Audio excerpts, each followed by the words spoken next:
We got Ebro's program director, Peter Rosenberg, and Cypher Sounds. I don't. A lot of people say Ebro is kind of like jumping on the morning show, trying to like be like you. How you feel about that? I mean, I don't listen. So I don't know. I haven't heard anything. I don't know what he's over there trying to do. Like, I listen to both. I seen it. He's been throwing shots at. I remember when Jay dropped the open letter joint, throwing a lot of shots. I didn't hear none of that. And then everyone always, whenever they throw shots at you, they always say if I'm getting jumped, I want to run. And I think that was obviously true over the whole situation outside the radio station. So, I mean, do you have any personal relationship with any of them? I don't know none of them. Me and Rosenberg talk every now and then, you know, for moments about radio a lot. You know what I mean? Like a few times. So, other than that, I don't like they don't. I don't even consider them competition. Oh, so it's more because I think a lot of people think Power 105 versus Hot 97 is some serious beef on some. If, for example, you see Flex or I don't see none of them. Don't none of them might be swinging on each other. It's not like that. I don't see none of them. I probably out of all of them, I probably have seen Ebro the most out of all of them. Just, you know, being in New York, like he'll be out, but I don't look at them as competition. I'm looking past them. Like the only competition I see is in the mirror. True. Like I don't feel like nobody can stop what we do over here but us. Yeah. I mean, even though you say it's not competition, I know you mentioned before that when you and Funkmaster Flex went through you guys thing when you guys were going at each other, it was a pretty exciting time for New York radio. And you said you could see yourself doing that once a year. Yeah, but that's Flex. Okay, so it's a big difference between Flex and, you know, the people you named. Okay. You know what I'm saying? Like Flex is a legend. I'm not gonna sit here and act like he's not. You know, that's why, like, even when I hear people talk about legacy, like they like to talk about legacy and the legacy of Hot 97. The only people over there that can talk about legacy is Funkmaster Flex and Angie Martinez. You know, and I mean, you know, of course, the Mr. C's enough, but Flex and Angie have been there from really the beginning. So this is something that people got to understand. Just because you're a Boston Celtic don't mean that you're destined to win the championship every year. Just because you're a Los Angeles Laker don't mean that you're destined to win the championship every year. You still got to go out there and play. So to be a part of a franchise that isn't winning right now, but talk about the legacy, makes no sense. You got to go out there and play. What are you doing to put your name? I wonder if they still beefing or if they squashed their beef. Like, I want name in the rafters. Because all of those, there's people from Hot 97 whose names are already in the rafters. Wendy Williams' name's in the rafters. Star and Buck Wild name's in the rafters. Miss Jones' name's in the rafters. That Love of Dr. Dre, their name is in the rafters. Is your name gonna be in the rafters? Flex name gonna be in the rafters. Angie name gonna be in the rafters. Is your name gonna be in the rafters? And that ain't that's not even shots. That's just the way my mindset is. Yeah. You know, like Rosenberg, is your name gonna be in the rafters? Cypher, is your name gonna be in the rafters? You know what I mean? That's my thought process. That's why like this right here, this is like, to me, is like it's like a team that is really starting to prosper right now. We're starting to push this brand. There's been a lot of people who worked over here, but nowadays when people see this, they think the Breakfast Club. I mean, I think when it's said and done, you know what I mean, Breakfast Club don't go in the rafters, for at least for this station. You know what I mean? And that's great for me. Like you guys are the new youth. You guys are new youth, and you represent exactly what people on, like, the youth on social media is thinking about, talking about how they feel. So I think I kind of get you as far as that type of comparison. Yeah, and when you talk of legacy, we're creating our own legacy over here.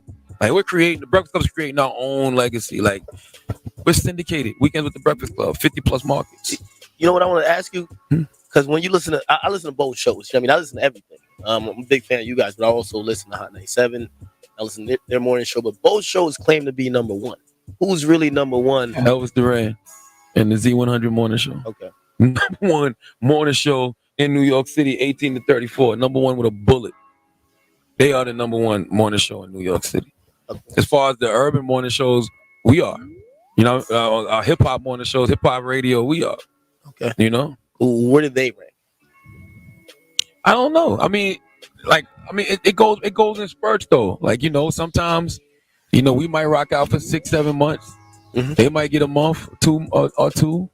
Then it goes back to us. It's got its ebbs and flows. It's just like anything else. But everybody's really consistent. Like this is really a good time for New York radio. Like nobody's hurt.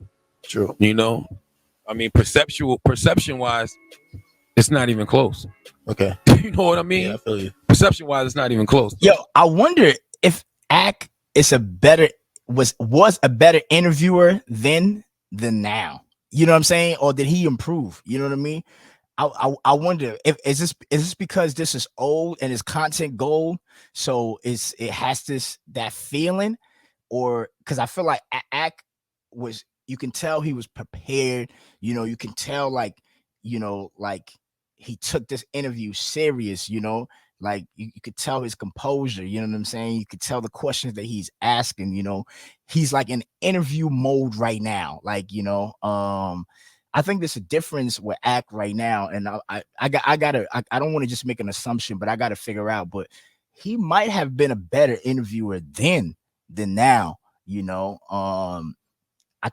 whereas now it might just be more on like, I don't know, man. But I'll see. I'll look into it. But this feeling that I'm getting from him right now is reporter vibes, you know. And I think now it's just more like homie vibes, like, you know what I'm saying? It's not so it's not professional. Like this is professional, you know what I mean? And I don't think Ak is professional right now. It's not a bad thing. I mean, obviously, but the podcast world has made people very lax, and you know what I'm saying. With podcasting, it's more conversational and whatnot, you know. But I think with here, he was digging for something, you know. People know what that Breakfast Club is. They know what that Breakfast Club is about. They appreciate what we do, and I appreciate everybody that appreciates us. Like I said, our only competition is us. I'm trying to figure out how we can constantly get better, how we can constantly stay focused, how, you know, we look in that mirror and we say we got to be better than what's staring back at us. Can't worry about what everybody else is doing. I've been said that though, even when it comes to sports, like if you're, you know, say you're the San Antonio Spurs. Yeah. You're playing the Miami Heat. Yeah. You can't really control what LeBron's going to do. That's true. You can prepare, but how do you prepare? You prepare by practicing and working on what you do best. You can't, and LeBron is doing the same thing. So you can't really control if LeBron comes out and scores 40, throws 15 assists, and gets 12 rebounds.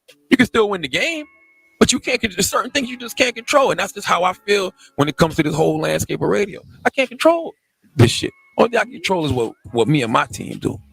So for example, last summer,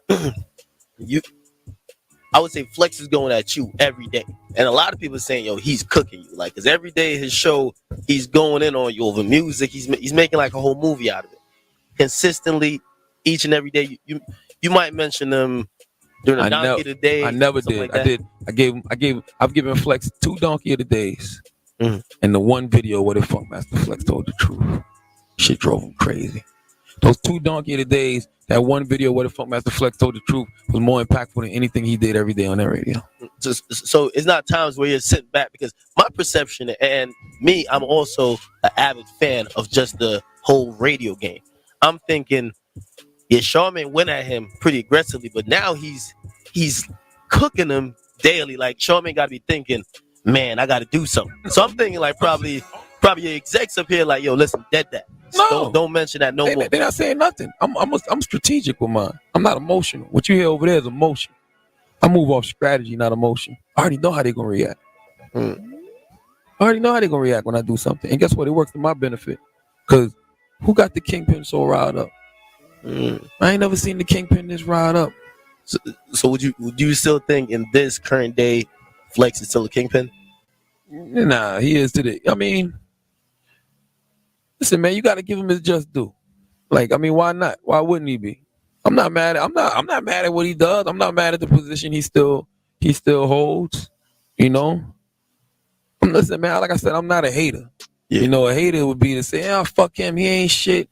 He don't do shit. He ain't nothing." Nah, motherfucker he's still out here. His name is still in the conversation. So why wouldn't I still refer to him as the kingpin? True. You know.